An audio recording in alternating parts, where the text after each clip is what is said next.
When you get to the harbor, I need to get off this island to go record this podcast.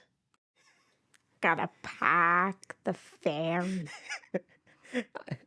They're in that lighthouse. I'm going way more southern than. That did not sound Bostonian whatsoever. Is that where you were going for? Yeah. You should know better than that. Oh, man. Welcome to our show. We're talking about Shutter Island today. This is my personal pick because it's my all-time favorite movie. I absolutely love Shutter Island. I've seen it a million times, and one of my favorite things about the movie is that every time I watch it, I notice something different. I interpret something differently. So I think that's what makes this movie so awesome, in my personal opinion.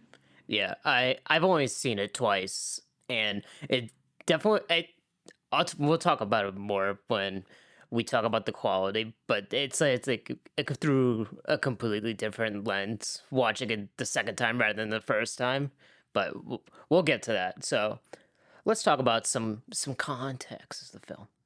Shutter Island, released in 2010, it came out 4 years after the Departed. And then it came out 1 year before Hugo, which is kind of like one of Scorsese's like weirder movies because it's like a straight kids movie, but it's pretty good. I can't say I've seen either of those.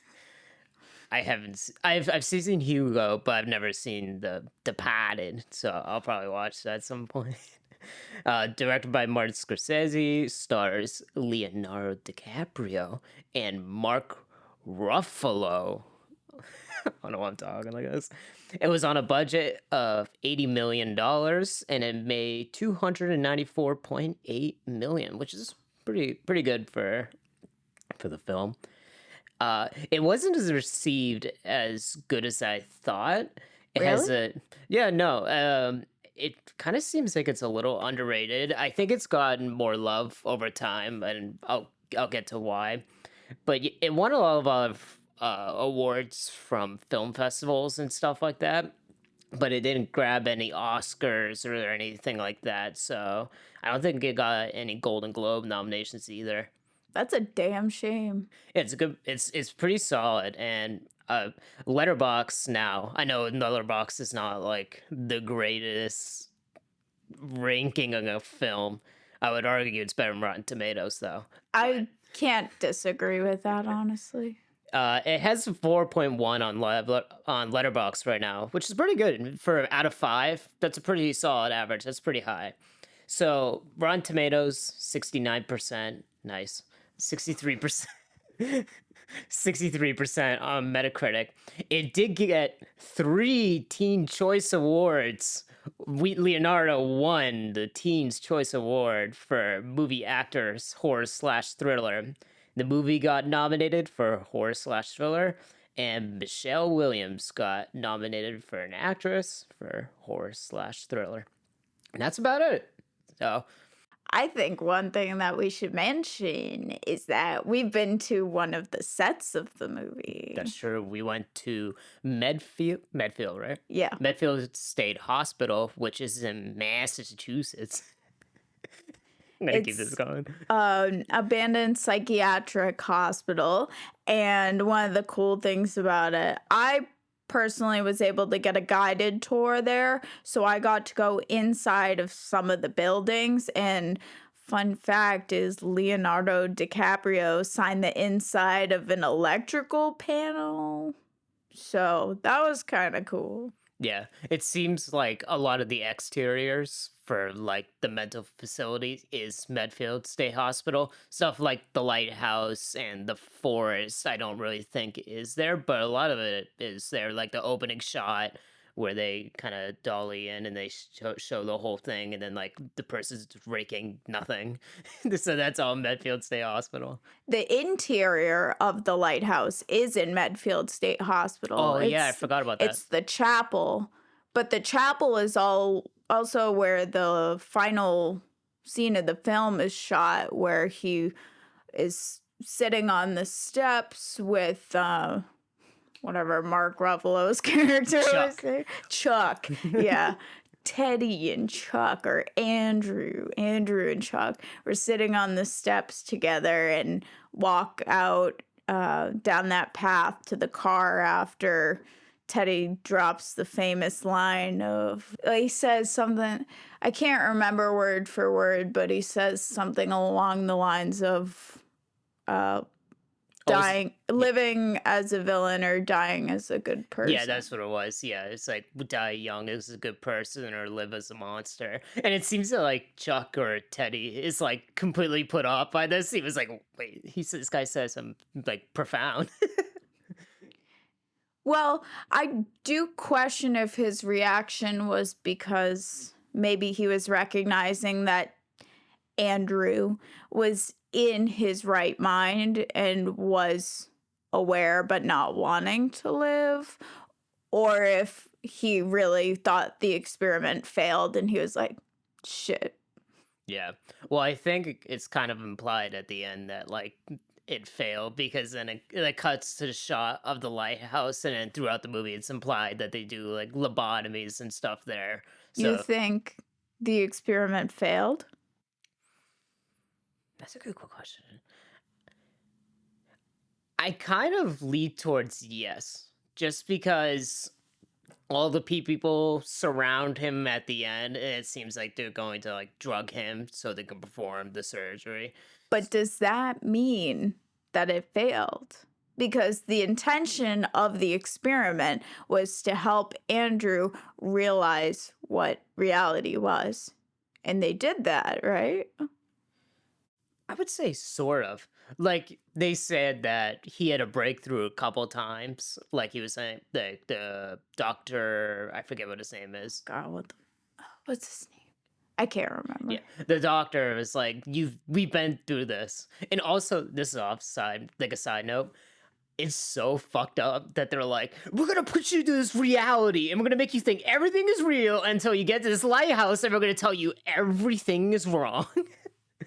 Well, I think it was a controversial experiment, like never before done. I think it was kind of an experimental thing that was pitched by the doctor to, I think he described it as radical. Yeah. So it was just a crazy approach to see if it would stick. It was so funny though when he gets up to the lighthouse and then the doctor's sitting there. He's like, "Why you so wet, baby?" He's like, "What?" But yeah, it was something. Hold on. We need to continue the do you think the experiment failed conversation, because I disagree. I think they were successful. I think at the end, Andrew is very much in his right mind, but he makes the decision to pretend like he's not, because what he said, that final line, I think gives away the fact that he knows damn well what's going on, but he doesn't want to live as a monster. He doesn't want to live as the person who killed his wife and who he views as partially responsible for his children dying. That's a thinker. That's something to ponder. I didn't know you'd disagree with me on that. Well, because he is intelligent in his state where he does think he's the detective and the U.S. Marshal. So hearing that line just kind of sounds like it's part of his character. And when it cuts to the lighthouse at the end, it just makes me think that, okay, they're going to perform this lobotomy on him. But that is interesting. So I pulled up the quote. Here's the quote.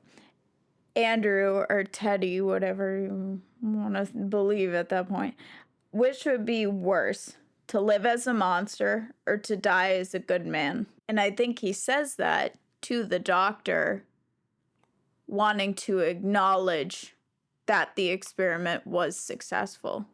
Yeah. I think he wants the doctor to perform the lobotomy. Yes. But also to recognize that his radical approach in the end was successful, Yeah, but that doesn't mean that it was the best outcome for him. that is a thinker. I see.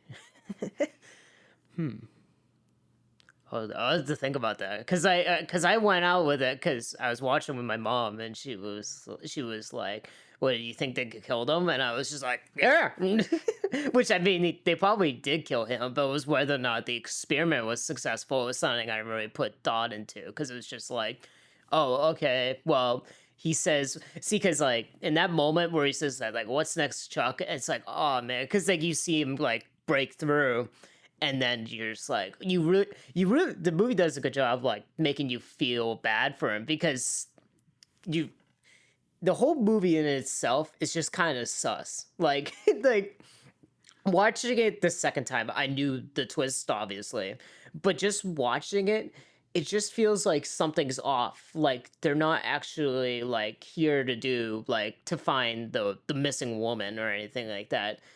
So Well, they want to mislead you into thinking that this is some sort of corrupt facility that's I mean, they are experimenting on patients, but like bringing them up to the lighthouse to do bad things, and yeah.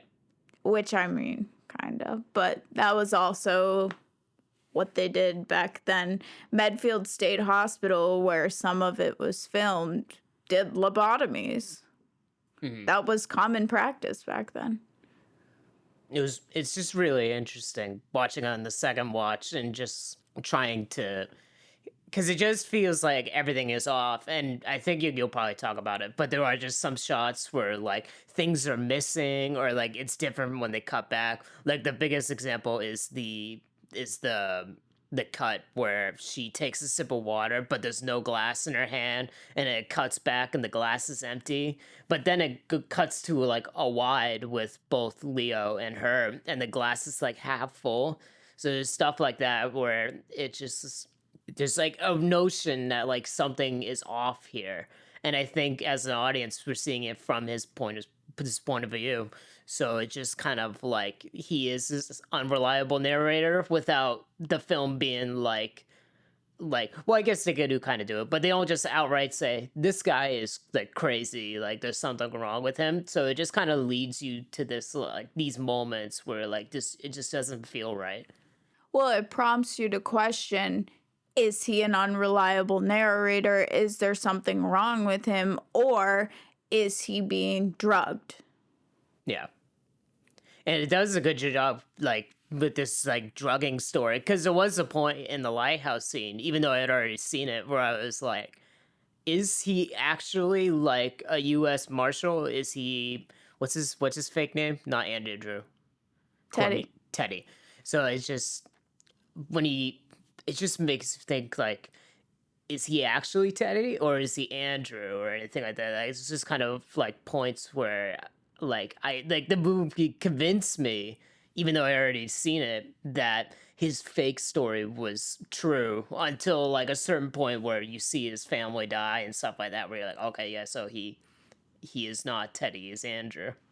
Well, you can tell that he has very well developed defense mechanisms in his brain to protect him against the truth. The storyline that he killed his wife and his wife murdered their children, and he does not want to believe that so strongly that he created this whole narrative that he wholeheartedly believes. And like you said, we can see little holes in the story, like with the water, and when he gets his gun taken away when they first walk into the facility and he's having a hard time getting it out of the holster. It's like, aren't you a US Marshal?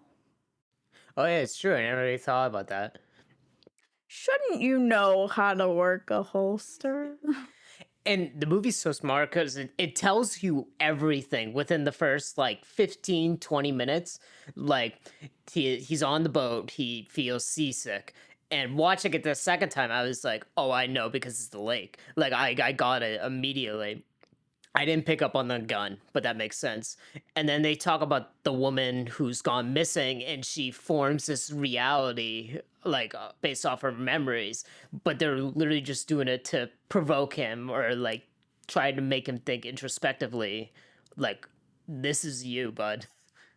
Yeah, because they give him the rule of four riddle, and they know that this man is highly, highly intelligent, and that once he thinks about it some more, he's gonna figure out that this isn't about what's her face, who's supposedly a lost patient. Yeah, It's about him. He's the missing patient. yeah, And I think that so much of the little hints here and there is what makes this movie so great and makes me come back to it like on a yearly basis, because every time you watch it you notice something different, like him trying to pull out the gun, he's fumbling with it, or the glass of water, or how he's seasick. And it also seems kind of weird that he's on this ferry, and I think it shows handcuffs on there, like he had been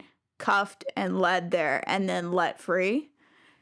huh? I believe it. I'm not 100% sure, but there are little things here and there that you will not notice on the first time around because you're not looking for it. Yeah. And they actually do set up the glass because he's in a dream sequence. Sequence. He's in a dream sequence, and his wife is like holding like a jar of like whiskey or Fireball. It looks like a Fireball container, but it's not. So, and she's holding it in one thing, and then it cuts, and then she's not holding it anymore. So it's kind of setting up like in this dream, like he's inconsistently thinking. And then once you see it in this reality, you kind of start to notice that there's something wrong.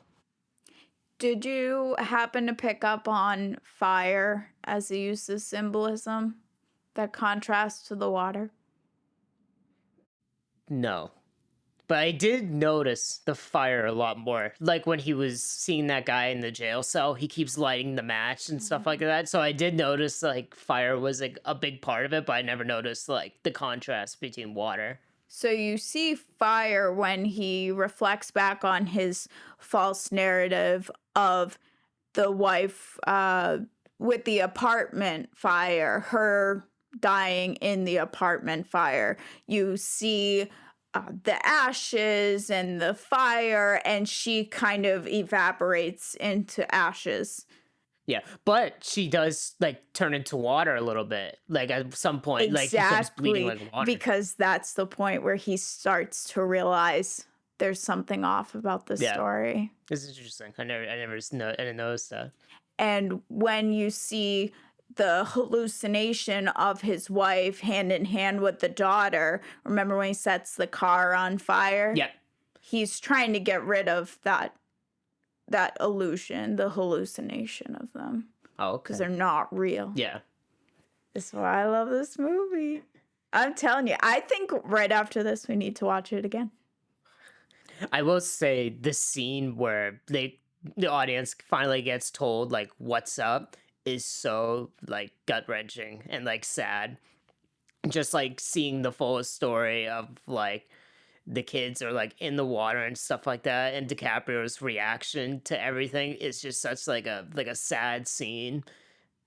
He should have won a million awards for that scene within itself, because God, it rips your heart out. Yeah, it is a really good scene, and I think it could kind of hit the second time around when I watched it. Because when you watch it the first time, they kind of like throw so much stuff at you. Not like a bad thing, but It's a just, lot. Yeah, and I mean, it's a lot of false narrative. So when you watch it the second time, you kind of pick up on what's false and what's true, and you're kind of able to like narrow it down. So I think because I was able to narrow it down, it made it a lot more impactful when I saw their death, and the wife's reaction was so like, "Oh, well, they go to school today." Yeah, it was actually kind of funny because she was like, "They're in school today." And she's like, "It's Saturday." They're in my school. Yeah, and it's just like, damn. And then it kind of makes you think like, did this idea of creating a false narrative come from her? Well, not to get into diagnostics and stuff, but there's a theory that she has postpartum psychosis. I don't know if you've ever heard of that, but I'm sure you're familiar with postpartum Yeah. depression. Women, after having their children, may get very depressed. But there is a rare condition, postpartum psychosis, where women start experiencing hallucinations, delusions, psychotic symptoms, and I think that that's what was going on. Hmm. Yeah, I think that would make sense. Because it reminds me of this very famous case. I can't think of the woman's name right now, but she did drown her children because she had postpartum psychosis, and she thought that's how she could save them. Yeah, I think, didn't she drive them into the ocean? Andrea Yates. That was Okay. her name. She drowned them in the bathtub. Okay. But she had told her husband that she was severely mentally ill and she needed somebody to watch her, and he didn't believe her and kept leaving her by herself with the children. She warned him they're not safe like that, and she did end up killing them. Yeah. Did he face any time for it? I don't believe so. Hmm. I guess I never really thought of the postpartum psychosis thing before, but that scene is so impactful, and I hear it in my head every time I go to watch it. Honey, why are you all wet? Yeah. Where are the children? They're Yeah, he in comes school. in like a standard like dad. That's kind of what another thing I like about this movie is that it's kind of a throwback in certain ways, especially to like older noir movies. Like Mark Ruffalo, when he plays the detective, is playing it like straight like 1950s like detective. Is like, "Where I'm your partner, you can't be telling me this now." Like he plays it so generic, and it's kind of great because like when he turns as a psychologist, his performance completely changes. Like you could tell, like it's a lot more real than like his detective persona, because obviously he's acting. So the persona really works for like the style, like a throwback to a noir. Yeah, when he talks to him as a psychologist, it's like instant mask off, totally different person, but it fits him so much more. Yeah. And I think another interesting thing going back to that end scene is you also throughout get a look at how kind of the postpartum or psychosis thing might really add up, because they show scenes of Andrew drinking. So it seems like he wasn't really around Yeah. much, and it seemed like he worked a lot. So he was probably at least somewhat unaware of how bad things were at home. Mm-hmm. And really distracting himself from it, which I think kind of added fuel to the fire of him being able to deny that this whole thing happened. Yeah, and even when he comes home from work on that scene where he dies, or where his family dies, he's like, "Oh, honey, you like they gave us the real wraparound. Like we could have gone from like Tulsa and we got him on the run." And it seemed like he had been gone for almost like 2 weeks, so that does kind of imply that like he's been gone, or he's like never around or anything like that. Which for someone with postpartum psychosis is very dangerous. Yeah. If they're experiencing symptoms to the level that she was. And Yeah. I mean, it explains why what happened, and it makes a whole lot more sense. Definitely. So, is there anything else you have to say about like the quality of the movie before we talk about memory repression? I think I second what you said about Mark Ruffalo and his detective persona. He just plays it so stereotyped. Yeah. And I also think Leonardo DiCaprio does a really good job at playing detective in a stereotypical way, while also kind of having his fumbles Yeah. throughout that show, I don't know if I believe this guy. Yeah. Just now talking about it, the warden was pretty good. Yeah. And he has that speech with Leo once he comes out of the cave, and he was like, "Isn't he see like God's beauty?" And Leo's like, "What?" And he's like, "Violence." And he talks about how like God loves violence and stuff like that. And he talks about like wars and stuff like that. And it was really interesting to hear that perspective because it's kind of completely out of anything in the movie's been talking about. So it just seems like the warden is like not part of this role play whatsoever. And like he knows like Andrew for like who he is. Well, I think with this whole experiment, the doctor pitched it to the warden and said, if I can get him to come back to reality, can we not lobotomize this guy? Yeah. So maybe the warden just wants to lobotomize him because Because it's they're easier. yeah. And he talks in that scene, the doctor, where he's like, some people have an old way of thinking and people have a new way of thinking. And he kind of explains the two. So, yeah, maybe that warden is the older way of thinking. And then the doctor is like the newer way of thinking. Yeah. Let's talk about memory repression. Yeah, so you can see, I mean, it's kind of a main theme in this movie that Andrew does not want to believe in the reality. And there are parts where I think he very clearly doesn't believe that reality is reality. And he wholeheartedly believes in his martial persona. Mhm. So I wanted to get into a little bit of the background of memory repression and what that means. And something I didn't really realize until I started researching it is that it's still quite controversial to believe in the concept of memory repression today because, I mean, the concept goes back to Freud, and we all know Freud was a little bit questionable in some... Mummyfucker. Freud was a little bit questionable in some of his theories and ideas. But Freud's theory, I'm taking this from psychcentral.com. We'll have that linked. Freud's theory of repression originally thought of repression as a response to traumatic stress, then termed hysteria. Some people still like to use the term hysteria, and it's Is it problematic. like an out of date term? Yes. Okay. So it's kind of been used to dismiss people's experiences, and oftentimes it was used as a blanket term to call a woman crazy Yeah. and to institutionalize her. Okay. And unfortunately, some of that actually did happen at Medfield State Hospital. Yeah. Some women were diagnosed with hysteria and institutionalized for their entire lives. Mm-hmm. When did Medfield close down? Wasn't it like the 50s or 60s or something like that? I can't remember off the top of my head, but it was one of the last psychiatric institutions to close. Yeah. In Mass, at least. Mm-hmm. Fun fact, we got to see a drive-in movie there. We got to see Texas Chainsaw and Night of the Living Dead. That was pretty sick. It was pretty sick. The ambiance there The really ambiance. added to it. Yeah. And then we got to walk around before, but then it closed because it was too windy. So then we had to go back the next day to actually watch the movie. I forgot about that.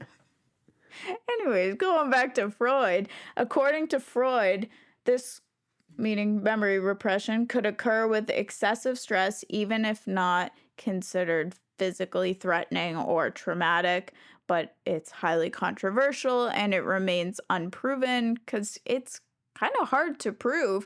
And it's also unethical to set up some sort of experiment where you prove that repression can happen, because you'd have to subject someone to trauma that's so severe that their mind shuts it out. Yeah. Well, it is kind of like impossible to prove because it's not like you can see something through somebody else's like eyes. So you don't really know what they're thinking and stuff like that. And if not impossible, it would be extremely unethical and would never be passed by the institutional review board. Yeah.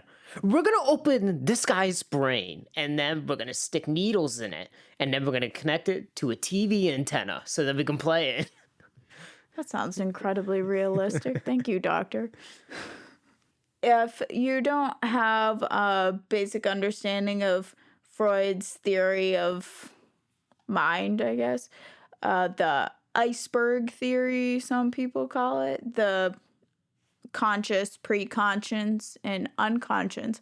Basically, he believes that repressed memories are stored in the unconscious mind. He believes they're not really gone, they are stored in the unconscious, which is where your instincts, fears, and motives are stored. They're not something you think about, they're something that you act on, which kind of takes me to, I think about if you've ever read the book The Body Keeps the Score.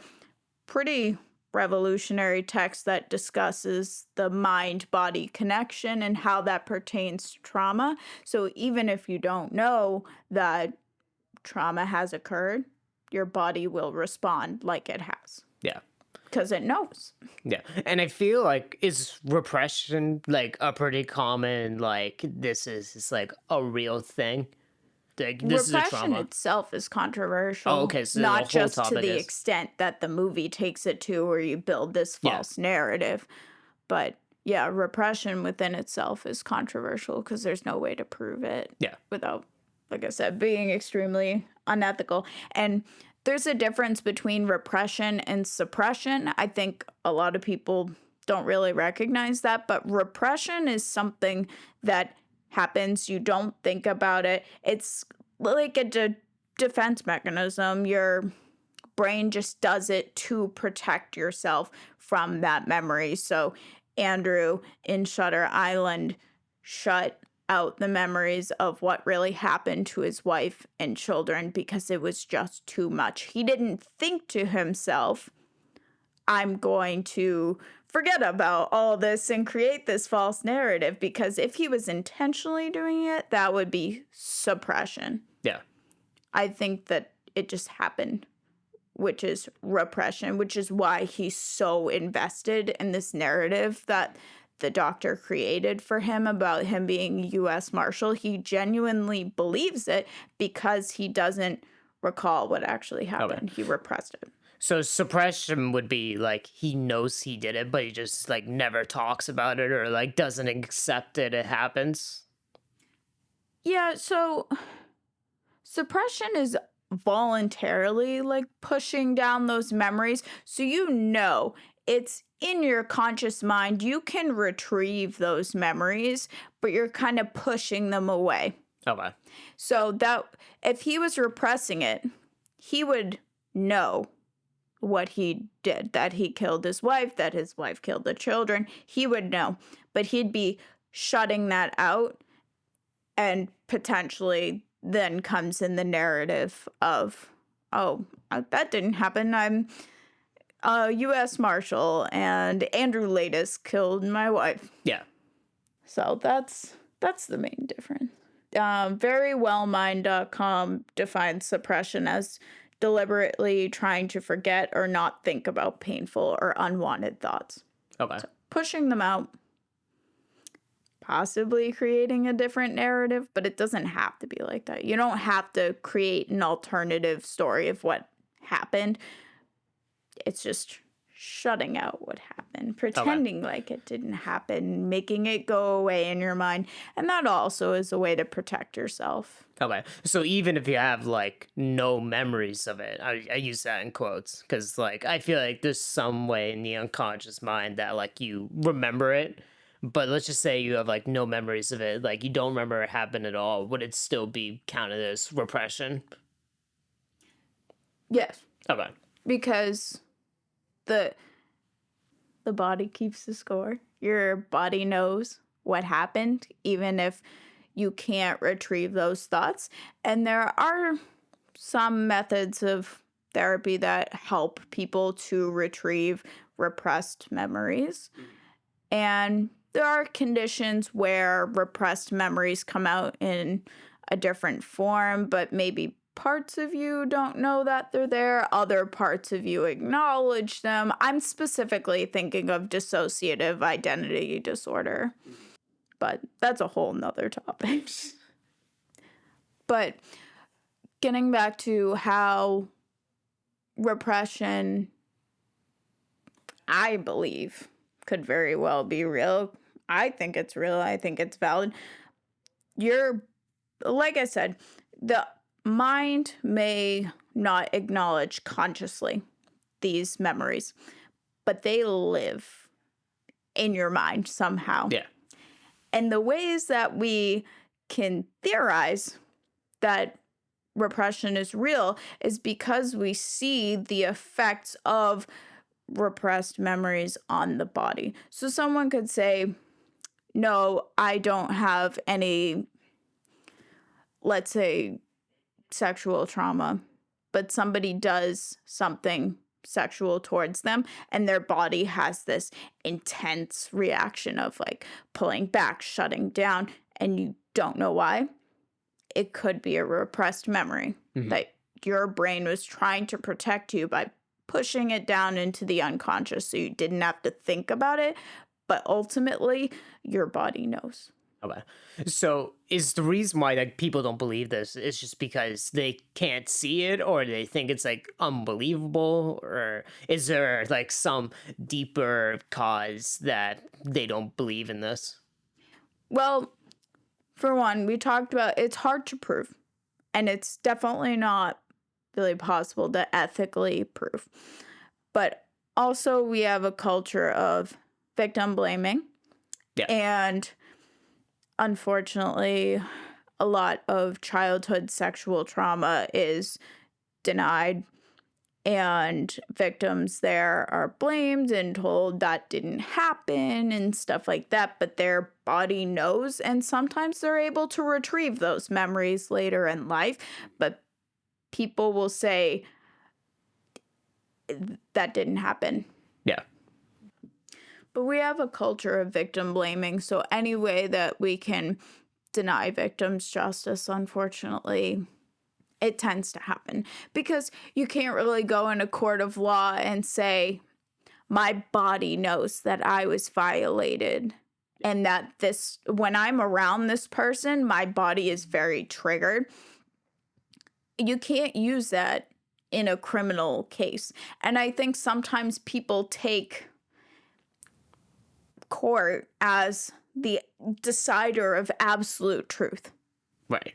Because it's supposed to be like a judgment of guilty, not guilty, but there is so much nuance that people are forgetting in that. And unfortunately, that happens at the expense of victims. Right. Well, this is talking about a different movie. This is talking more about the justice system. But I just saw The Fugitive in a theater again. And that movie kind of deals with like this guy is falsely accused of killing his wife.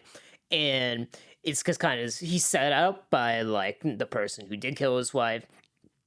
And the police chief just kind of wants like easy case, like this course this guy did it because he wanted our money, like just kind of like one of those like we're not actually gonna do an investigation, we're just gonna like pretend like we did an investigation and then just send them to the death penalty. So I feel like there's stuff like that where it's just like corrupt police force, people don't really want to investigate the case, there's lack of evidence or something like that, and that's part of the reason why sometimes the criminal justice system can't be seen as absolute truth. Yeah, and I can definitely understand not getting a guilty verdict where your only like quote unquote proof is repressed memories and how your body responds in the presence of someone or a situation. But even in the absence of that being used as evidence in a court case, like you said, there's so much corruption. Yeah. So much. Yeah. And like payoffs too and stuff like that. But payoffs never happen. No one would ever. Just like there's no speeding ticket quotas. Yeah. But it does make sense why like repressed memories just like can't be like thrown around, because then like lawyers would tell their clients like just say like you don't remember it and like you've repressed it and stuff like that, and people get off scot free and stuff like that. So it does make sense why like that's not a hard evidence type thing. Like it's more of like soft evidence. I feel like if somebody like put that as an example of, okay, here's all like the hard evidence, here's dates, text messages, phone calls and stuff like that, and like I like my body feels this way, I feel like that's more of like supporting hard evidence rather than being hard evidence. Yeah. If it was used as supporting evidence, absolutely, it would make sense, especially if you brought in an expert witness that's, let's say, a psychologist that specializes in repressed memories or maybe recovering lost memories or how the body responds to trauma, stuff like that. That would absolutely make sense. Right. And I believe that those repressed memories are valid 100%. I'm not saying they're not, but I can understand why, if they're the only evidence, that you can't use that to prosecute a case. It sucks. It's very unfortunate. And I think that regardless, especially when I'm working with clients, if a client tells me that they feel like they were traumatized by someone because the way their body responds to things or that person, and they have some memories here and there, but other ones they just have no ability to retrieve, but they remember maybe feeling so much fear around this person they don't know why. I'm always inclined to believe them. What do they have to gain from telling me that? Yeah. It's not like some like serial opera or anything, or some soap opera show or anything like that. Like, especially when you go in to see like a therapist or some sort of clinician, what do you have to lie about anything really? Yeah. I mean, if you want to heal from repressed trauma that doesn't exist, what are you gaining? Yeah, yeah, Or really, what are you gaining coming in and bullshitting me? yeah. So let's kind of talk about like Teddy and his circumstance. Like, I get why he's there. It didn't seem like that like he was there because like he was accused of murdering his children or anything like that. It kind of got the impression that he was there because he killed his wife and he can't accept it, and he's like a danger to society because he keeps like creating this like fictional world around him. So that kind of makes sense to me why like he's getting shipped off here to try to reform. Well, I think they created that fictional world for him as the experiment. I don't think that that's something that he created himself. I think that was something that was pitched to him, and he accepted any narrative that didn't include him killing his wife. But he very much didn't believe he killed his wife. He was in denial, but I don't know if he himself on his own believed that he was a U.S. Marshal in this whole story. Or maybe he did, and the lines that they fed him were about the missing patient and that he was there to investigate. Yeah. I don't really know there. Well, I think that he's always had this like thing, because the doctor said like we've been through this like multiple times. Like he thinks there's a conspiracy, and he thinks there's a U.S. Marshal because he used to be a U.S. Marshal. So I think like the experiment was like, okay, we're gonna let this guy play his fantasy out to see how unrealistic it is and how stupid it is. Because I think the doctor even says in the lighthouse, like, we were hoping you would see that this is unrealistic, like this like didn't happen. Yeah, so I guess some of it was his own beliefs and how he was able to conceptualize what happened without putting himself as someone to blame. He could blame this Andrew Lattis person that definitely wasn't him. Yeah. He's Teddy Daniels, not Andrew Lattis. No, Andrew Lattis burned the apartment down and killed his wife. Horrible man. Not him. 100% not him. That, I think, he came in with, and that's going into like thinking about what may have happened before the start of the movie. His lawyer probably said that he was criminally insane, and that's why he got shipped off. Yeah. Or I don't even know what the procedure for that looked like back then, but for one reason or another, they deemed him a danger to society, probably because he really believed in this false narrative and didn't accept any accountability for having killed his wife. And so they probably figured that he would kill someone again if he didn't Yeah. accept that he I killed think his wife. that, and also they bring up that he is like really intelligent. So I think that the worry was that like this guy is super smart. He has arms training because he used to be in the military, and he used to be a U.S. Marshal until he killed his wife. So I think that creating the false narrative and him just being intelligent and able to handle like firearms and stuff like that is what made him a danger to society. And I feel like his punishment was more of you can't tell reality rather than you killed your wife. That's how it kind of seems like to me. Yeah, he's dangerous because he doesn't accept Yeah. accountability for his actions, and his thoughts have become diluted with all of this false narrative that he's using to protect. Right.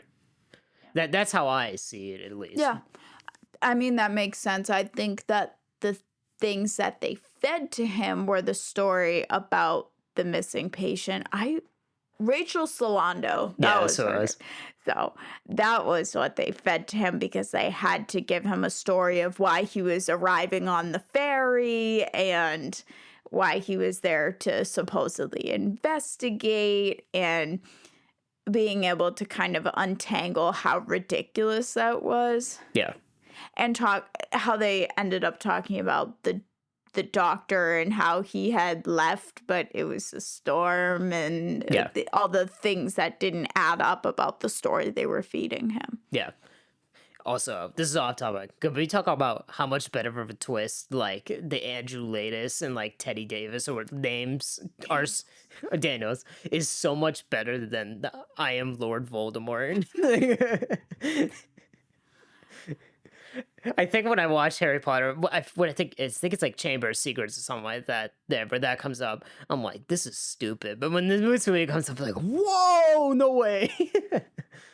I gotta fact check myself for a second, so hold on. Okay, so here's a fun little tidbit, is they really loved their wordplay in this movie, and the name Shutter Island is an anagram of truth and lies. Yeah. Is it truth and lies or truth in lies? And Okay. Because I knew about it, but I thought it was truth in lies. And it also can be an anagram for truths, denials. It's so clever. I don't know if that was intentional, but I'm going to give them credit for it anyway, because they really thought this. I think. And also, this is based off a book, I'm pretty sure. So probably something in the book or something like that, where that the Shutter Island, the truth and lies kind of comes more into play.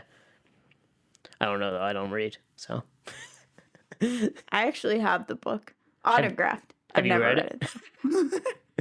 My favorite movie ever, and I've never read the book version. That's like me with Coraline. I own Coraline, but I've never read it. I will read it someday. That was a book? Yeah, you know. It was written by Neil Gaiman. Oh yeah, you don't know Neil Gaiman because I've told you. We talked about this, and I was like, "You don't know any," and you're like, "No." I was No. like, "Sandman" or anything like that. And you're like, Never "No." I remember this conversation. I wanted to get more into the anagrams thing, because I think it's just so clever. I think it's so clever, and I love like clever movie things. Like, I am Lord Voldemort. Maybe we can leave that one out. So, as we know, the whole like Teddy Daniels, Andrew Latis thing, And then there's also how Rachel Solando is an anagram for Dolores Chanel. Which is his wife, right? Yeah. Okay. I love that. I love that point so much. And also, it just plays so well because Does. both versions sound like real names. Like, if you hear Teddy Daniels and Andrew Latis, they both sound like real names and they sound completely different. But then once you write it out on the board and he's like, these are the same names, it's just like, oh, like you kind of, and also so in the movie, you don't get the spelling of it. So it's just kind of like you're hearing words. I'm sure that twist probably plays better in the book when you're reading Teddy Daniels and Andrew Latis over and over again over chapters, but even hearing the names, it's like, oh yeah, that's right. Like it is a nice part of the twist in this like big twist movie. And it shows how well thought out the doctor's experiment was, right. Because I think the whole Teddy Daniels, Andrew Latis thing, maybe it was his idea, but I think the Rachel Solando thing, I think they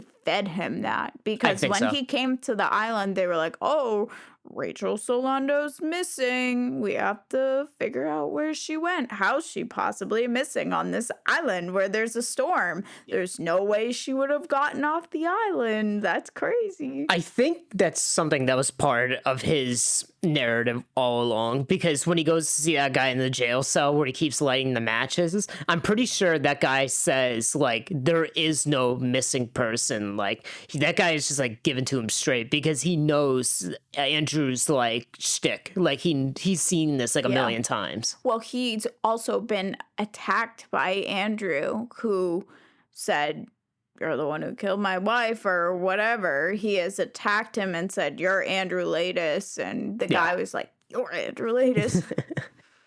Poor guy. Yeah. I do have to say, poor guy. He was a pawn in all this. Yeah, no kidding. That's the guy in the jail cell, right? Yeah, that's the guy in the jail cell. I was thinking about the guy that attacks them briefly, but it was more so of an excuse to get Andrew alone and get the psychologist out. I'm not sure you remember. The guy gets in the stairwell. Yeah. So that was another thing that I think they talked about in the lighthouse of how he's extremely dangerous, and that's why he was there. Is they said, you're a violent man. You're an extremely violent person. You attacked that guy. Yeah, and he also attacked someone else because he called him Andrew Latis, not Teddy Daniels. Which is the guy in the jail cell. Oh, okay, that's the guy. Okay. Oh, something I do want to bring up is his migraines. His migraines is like flashes of light. Mm-hmm. Do you think that he's having these migraines because he's just like having withdrawal from his meds? Because I know the doctor. Okay, I know the doctor mentions withdrawal, but it doesn't specify whether it's withdrawal from like alcohol and cigarettes and stuff like that, or whether it's withdrawal from his medication. I don't think you can get a migraine with an aura like that, withdrawing from cigarettes. I don't think so. I don't know. And this is something I'm kind of thinking about now, just talking about it. Do you think that he's seeing these migraines in like huge flashes of light because he found his kids like in the middle of the day? Because like it is a bright sunny day on the lake when he finds them. So do you think that's trying to mimic sunlight or anything like that? Like trying to reveal him closer to what actually happened? I think the intention of that was to drop the seed continue to drop the seeds that there is something going on, and it's either that there's something going on with his mind because in some capacity he's mentally ill, or that they have drugged him. And I think that was just another way for them to drop that there is something going on. Make your decision. Is he mentally ill or is he being drugged? Yeah. And just seeing what he went through, like when we talked about his, like, that death scene earlier, like, when I watched that, I was like, yeah, I get it. Like, I feel bad for this guy. Like, I would probably repress those memories, too, because that's, like, a horrific day just seeing, like, all your kids die, and then you kill your wife just because, like, whether it was out of anger or out of revenge or just out of, like, any emotion he was feeling. Because like when he kills her, he doesn't say, like, he just doesn't look angry or anything like that. He just kind of looks like devastated. He looks numb. Yeah. almost. Like his whole body was shocked Right. by what he walked into. Because I mean, imagine how overwhelming it is. You're just coming home from a long day at work and all your children are dead Yeah. and your wife did it. Right. That's a lot. Oh yeah. Like it does such a good job, like having you see this guy's point of view and like why he's created this narrative just because that moment is so horrific and stuff like that. And it's kind of interesting how some of his fake reality is based in truth, like his U.S. Marshal persona is because yeah, he's a U.S. Marshal. He was a U.S. Marshal for a few years. It was an easy narrative to go with. Right. And also something we kind of already talked about is his repressed memories also because of what he saw in World War II. Because that's kind of a big part of it, and there's a few flashbacks to them where they kind of I think they invade Germany or something like that, Yeah. and they kill all these people, and he is trying to disassociate away from this, like, I am not violent. And I think a part of him regrets doing that, but also kind of mask that as he regrets killing his wife.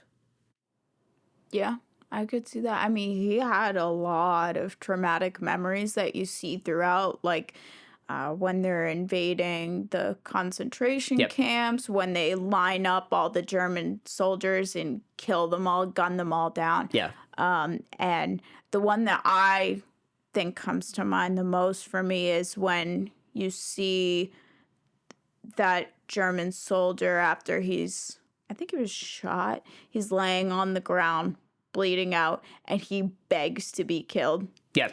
And Andrew kicks the gun away so Yep. he can't kill himself. Yeah, that's right.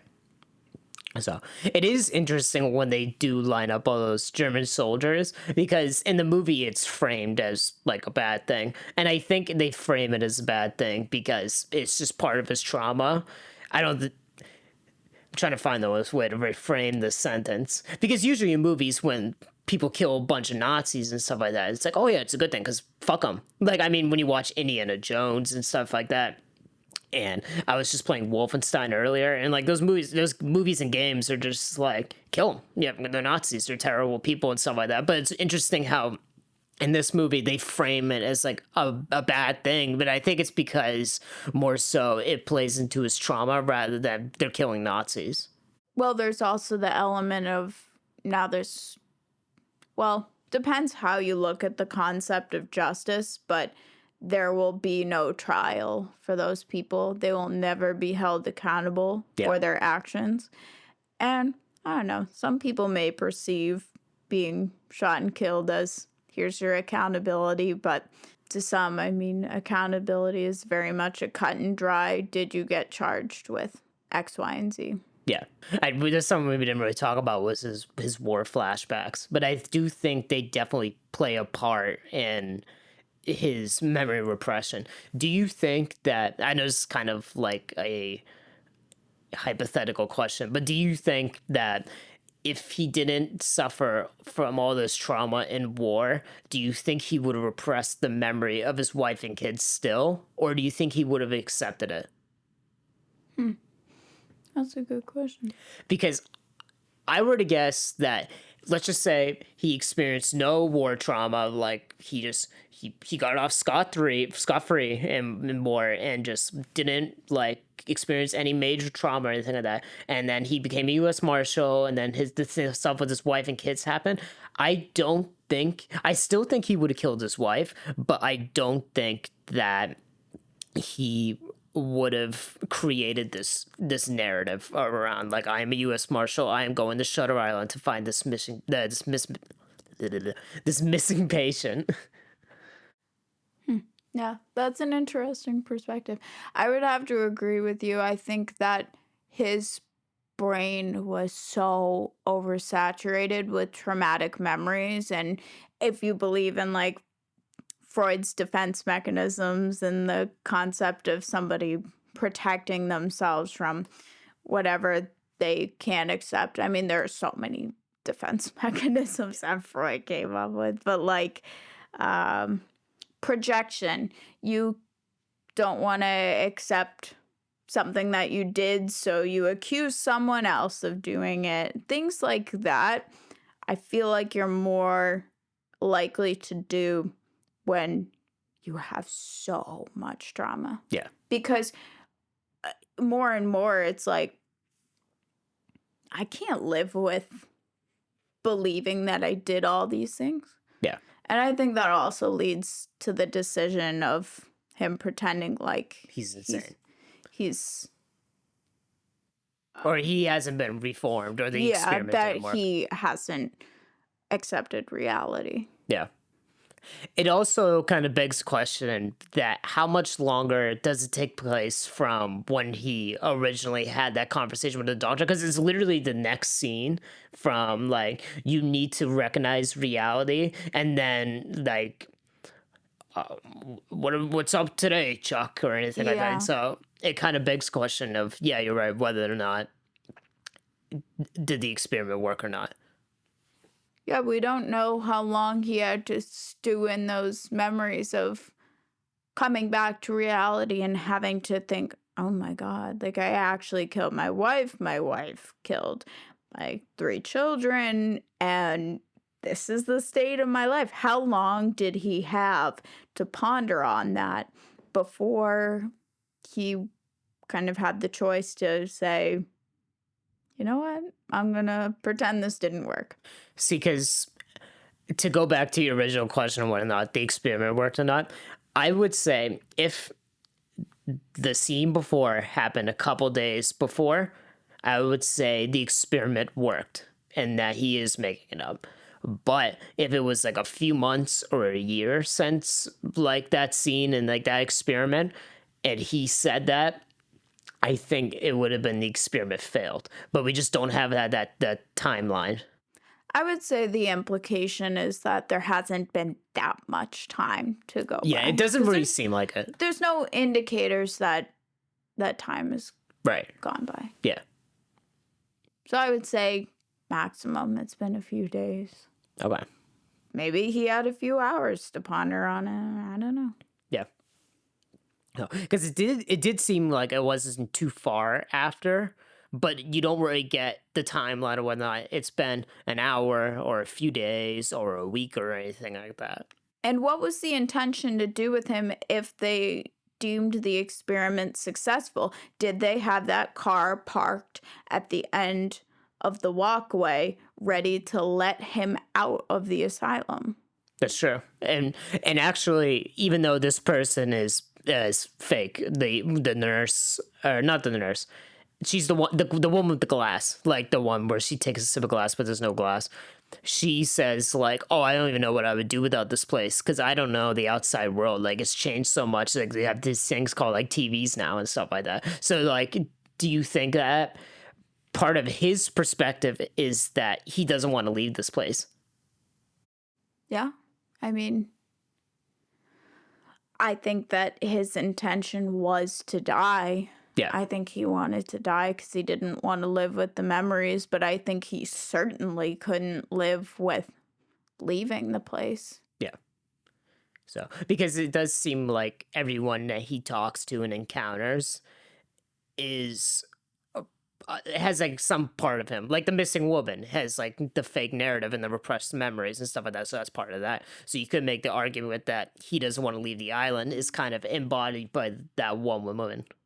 Well, if he was still in the confines of the institution and they allowed him to play out this fantasy again, then he wouldn't have to ever come to terms with what he did. He could keep just playing this on a loop, playing detective, and that would be a much more meaningful way of life than having to stew in the I killed my wife, my children are dead kind of thing, because I can't imagine that they had very good services upon discharge at that asylum. I imagine that after if their intention was to let him out, after getting out, they would have kicked his ass to the curb and said, go live with that. Go swim to the mainland. Good luck. as this is something I was thinking about, and it's kind of off topic, but this does take place in Massachusetts. Yeah, because it says it's Boston Harbor, 1954 in the beginning. So is Shutter Island like canonically take place like by Martha's Vineyard or anything like that? That's what I was thinking. Because it definitely takes place off the shore. Yeah. So like it does say like Boston Harbor, so maybe there's some like smaller island off of Boston that I just don't know It about. might just be a made up island. Or, Oh yeah, I mean it's definitely like made up to a certain extent, but it's like geologically, like would this be Martha's Vineyard? I think so. Yeah, I think so. You really thought about that. Well, yeah, I don't know. I was just thinking about it now because we're talking about it, and I was like, oh yeah, well, that's probably is Martha's Vineyard or one of those islands because I think there's like 3 of them over there or something like that. I don't fucking know. And Massachusetts has like a bunch of like small. I'm gonna say this in air quotes, islands off of it. Like when you take off from Logan, like you can see like a bunch of like lighthouses and stuff like that on small little islands. So maybe it's just one of those. I guess. I don't know. We'll never know. I am the last person on earth you want to ask about geography. Stay tuned next time where we talked about where does Shutter Island take place and geological. I would like to be lobotomized now. We're gonna send you to the lighthouse. Fun fact, I just thought about this. I took 3rd place in my middle school geography bee in 7th grade by just pulling shit out of my ass. I'm a really good bullshitter. Is there anything else to say about the movie or anything like that? Watch it and watch it again and then watch it again because it's worth it. It is worth it. And then maybe go to the Boston Harbor after. Pick up a lobster roll. And also, if you're in the area or ever find yourself in the area, check out Medfield State Hospital before it gets demolished because I think they're going to demolish it and they've already done part of that work. We should go get the tour, the inside tour of the place. Yes. I know I'm not like tight Best with friends. the guy who takes care of the facilities, but I got him on Instagram. Yeah. So. Just imagine that job. Like, does he live there or is he just like the groundskeeper? I don't think he lives there, but he does take care of the facility. And he did explain on the tour that when client or inmates, I guess they would have called them, when their information is found, I think he's the one that makes sure it goes back to the rightful owners or at least is protected from being released to the public or something. Okay. Because eventually they come across misplaced files and the residents and stuff like that. Yeah. No, I can't imagine like living there. That's why I asked. God, no. It's like living in like a ghost house. Can't imagine it's livable. A lot of the buildings you can't even get into because the floors have collapsed. Yeah. So I know one of them, if you step foot in the building, you'll fall into the basement. Yeah. Well, you were saying they filmed one interior in Shutter Island from Medfield because most of the interiors seem like a studio. Yeah, it was the chapel. Okay, because I know you were saying they like rebuilt it or they had to be careful where they stood because like the floor. The exterior of the chapel, they put like that archway and that door. It's just a wall. The door was fake. Yeah. There was no archway. There was no stairs. All of that was made for the movie. Yeah. Also, one of the X-Men movies was filmed X-Men inside of Mutants. I was about to mention that. one of the buildings. I can't remember which one. Yeah, I know they filmed in the basketball court. I think it was a doctor's facility. Oh, okay. So I don't recommend people watch that. Yes, the basketball court too. And they used some of the exteriors and put like monsters in the windows in some movie. That movie's not good. Oh. He said a meteor hit the basketball court in the movie. Oh yeah, that's right. Yeah. So I've never seen it. Yeah, me neither. But I know it's terrible. Don't tell anyone that though. Everyone needs to think I've seen everything. Okay. It'll be our little secret. Yep. All right. Well, is that all? That's all. Watch the movie. And watch it again. And watch it again. Thank you so much for listening. And if you want to listen to this podcast over and over and over again as you watch Shutter Island, feel free to do that. We're on YouTube and Spotify and wherever you get your And podcasts TikTok. And TikTok. Yep. And Instagram. And Instagram and Apple Music or Apple Podcasts, whatever you want to call it. So yeah, Thanks for listening. I'm gonna go get myself a lobster roll. In the Lava harbor. I'm gonna get a Parkinson. harbor. Take go the watch the- ferry. Take the ferry to the harbor. I'm gonna park my car in the parking lot. Gonna go take the tea.